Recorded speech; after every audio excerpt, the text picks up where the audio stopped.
Señor, declaramos cielos abiertos, Señor, desatamos la unción ahora, Señor, declaramos que el reino se establece ahora, ya, ahora, ya. ¿Por qué oran así? Hoy quiero enseñarles sobre la oración.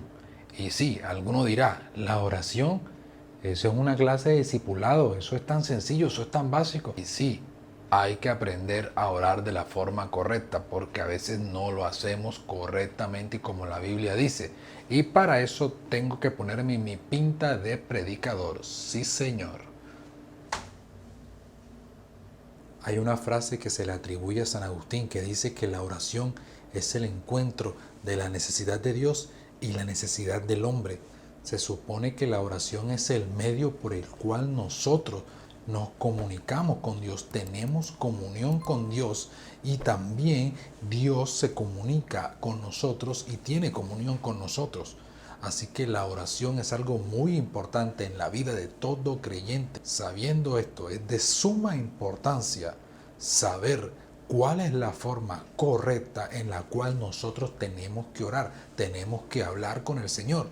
Alguno dirá y simplificará las cosas, orar es hablar con Dios. Sí, orar es hablar con Dios, pero ¿cuál es la forma bíblica correcta que nosotros tenemos que orar y hablar con Dios? Porque no podemos hablar con Dios como si estuviéramos hablando con cualquier persona, porque si en algo no estoy de acuerdo.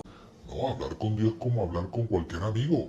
Sí, así como hablas con tu amigo. Habla así con Dios. Y yo no estoy de acuerdo y por eso en este video te voy a enseñar cuál es la forma correcta de orar. Lo primero que nosotros tenemos que preocuparnos y lo que tenemos que asegurar primero es que Dios realmente nos esté escuchando, porque hay una posibilidad de que estemos orando aún durante horas y Dios no esté escuchando, esté así, ¿ve? Claro que es una posibilidad, te lo voy a demostrar por la palabra de Dios. ¿Se acuerdan la parábola del fariseo y el publicano? ¿No se acuerdan?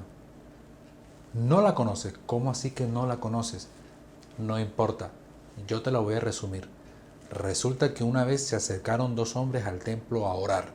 Uno era fariseo y el otro era publicano. Es decir, uno era un santo y el otro era un pecador. El fariseo decía, Señor, gracias porque soy un hombre santo, soy un hombre bueno. Ayuno, oro, hago muchas acciones buenas. Soy un santo Señor. Pero el publicano se golpeaba el pecho, ni siquiera se atrevía a levantar su cabeza delante de Dios y solo decía, Señor, sé propicio a mí que soy un pecador. El maestro le enseña a sus discípulos que el publicano fue el que Dios escuchó y contestó su oración y lo perdonó, pero el fariseo no. Ahora, hay algo muy importante que tenemos que resaltar de esta parábola y de esta historia. ¿Cuál es? Que dice la Biblia que el fariseo no oraba a Dios, sino que hablaba consigo mismo. ¿Y por qué dice esto la Biblia? ¿O por qué dijo el maestro esto? Porque simplemente el fariseo no estaba siendo escuchado por Dios. Dios tenía sus oídos cerrados al clamor y a la oración que estaba haciendo el fariseo. Pero la pregunta es, ¿por qué? ¿Por qué Dios no escuchaba al fariseo?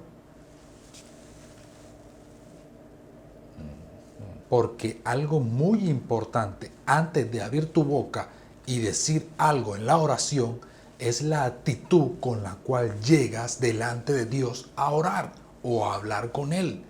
La actitud en tu corazón es de suma importancia. Es lo más importante. Vamos a comparar ahora la actitud de los dos hombres que estaban delante de Dios. Ambos fueron a orar delante de Dios. Uno no fue escuchado, otro fue escuchado y además le contestaron la oración, que eso es otra cosa. Una cosa es que Dios te oiga y otra es que Dios te conteste la oración. Son dos cosas diferentes, pero por lo menos vamos a asegurarnos de que nos esté oyendo. ¿Con qué actitud llegó el fariseo delante de Dios? con una actitud totalmente altiva, arrogante, creyéndose que con sus obras iba a impresionar a Dios y a ganarse su corazón.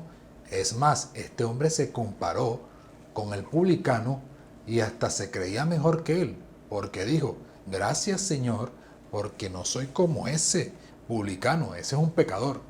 Yo en cambio soy un hombre santo. Ey, esa es la actitud totalmente contraria a la actitud verdadera que tenemos que llegar delante del Señor, que es una actitud de humildad, reconociendo de que Él es el Todopoderoso y nosotros somos sus siervos. Por esa causa, el Maestro, cuando sus discípulos le pidieron que les enseñara a orar, el Señor oró de esta manera y dijo, Señor, Padre que estás en los cielos, santificado sea tu nombre, porque lo primero que tenemos que hacer cuando llegamos delante del Señor es adorarlo y reconocer que Él es el Dios Todopoderoso y nosotros no somos nada delante de Él. Actitud de humildad, actitud de humillación. Humillaos bajo la poderosa mano del Señor y Él no se saltará cuando fuera el tiempo, dice la Biblia. Entonces la actitud es sumamente importante con la cual nosotros llegamos delante de Dios a orar. ¿Qué es lo que tenemos que llevar en el corazón cuando vamos a orar delante de Dios? Humildad, reconocer que Él es el Todopoderoso y que Él es el único santo, santo, santo y el único soberano sobre toda la tierra, sobre nuestra vida, sobre todas las cosas. Esa es la actitud correcta. Pero si tú llegas con una actitud como si tú fueras el jefe y tú fueras el dueño de todas las cosas y vas como ordenándole a Dios y diciéndole, Señor, yo ordeno, yo decreto, hey, Señor, ahora, hazlo, ahora. No, Señor, esa no es la actitud correcta. Esa no es la forma correcta de orar. No sé por qué hoy en día oran de esa forma. En la palabra de Dios no hay ninguna oración que se hizo de esta forma, ni ordenando, ni decretando, ni nada de esas cosas que hoy en día se escuchan. Miren el ejemplo de las oraciones que hay en la Biblia. La oración más famosa que hay, la oración del Señor intercediendo por sus discípulos, la oración de Jonás en la ballena, la oración de María, la oración de Ana cuando pidió por Samuel, la oración intercesora de Moisés. Todas estas oraciones no se parecen en nada a la forma con la que oran hoy en día. Y siempre, pero siempre se cumplía un patrón. Todas estas personas oraron reconociendo que Dios era el Todopoderoso. Iban delante del Señor con una actitud de humildad, no una actitud altanera y altiva, exigiéndole al Señor que cumpliera todas las cosas y cumpliera todas sus exigencias. No, Señor, esa no es la forma bíblica y correcta de orar. En conclusión, ¿cuál es la forma correcta de hablar con Dios? Pues primeramente, la actitud con la que tenemos que llegar delante de Dios, que es muy importante. Una actitud de humillación, reconociendo que Él es el Todopoderoso y es el Señor. Nosotros somos los siervos, no Él nuestro servidor. Humillándose delante de Él, como hizo el publicano. Esa es la actitud correcta. ¿Quieres orar de la forma correcta? Ahí está la Biblia, ahí está la palabra de Dios. Mira las oraciones que te nombré hace un rato. Mira cómo oraban esas personas que eran grandes siervos de Dios. Y lo más importante, nuestro Señor y Maestro nos dio un modelo de oración que nosotros podemos seguir e imitar de esa misma manera como Él lo hizo. Recuerden que sus discípulos le pidieron que les enseñara a orar y Él les dijo, cuando ustedes vayan a orar, oren así, es así. Ey, oren así. Padre nuestro que estás en los cielos, santificado sea tu nombre. Que tu reino, Señor, venga a esta tierra y que tu voluntad, así como se hace en los cielos, se haga aquí en la tierra. Nuestras necesidades, Señor, como la comida, dánosla hoy y perdona, Señor, nuestros errores, como también nosotros perdonamos los errores de los demás. Y Señor, por favor, ayúdanos a vencer a la tentación y líbranos de todo mal, Señor. Amén. Que la gracia de Dios te acompañe.